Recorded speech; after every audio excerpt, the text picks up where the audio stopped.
conservative watchdog group Media Research Centre has found that despite a second attempt on Donald Trump's life, the bulk of the mainstream media in the US has not lowered the temperature in its anti-Trump coverage. In the first 72 hours after the second assassination attempt, 95% of the coverage on ABC, CBS, NBC was negative for Trump.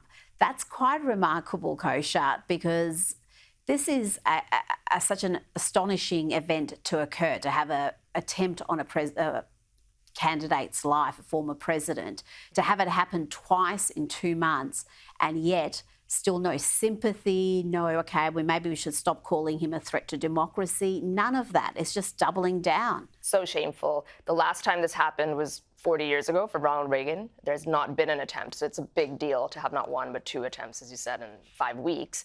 And it really is shameful that they haven't done that. And I think, the reason is when you demonize somebody so much as they have, the logical endpoint of that is you're going to normalize any and every critique and act of opposition against that person, including an attempted assassination and taking their life. So it started with the rhetoric, being investigated, being impeached, the lawfare being indicted, and then this is just the natural progression of that, where it's now normalized to either brush things under the rug that could be helpful to Trump, or just continue to put it in the context that, well, if somebody really is the American incarnation of Hitler, then I guess they deserve this. That's the subtext.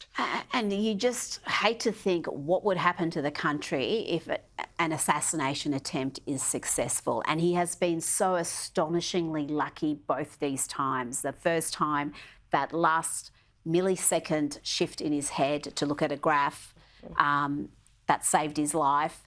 And this time around, to have a Secret Service agent who, in a golf course with all the trees and bushes, managed to spot the rifle poking through. It's almost miraculous, really.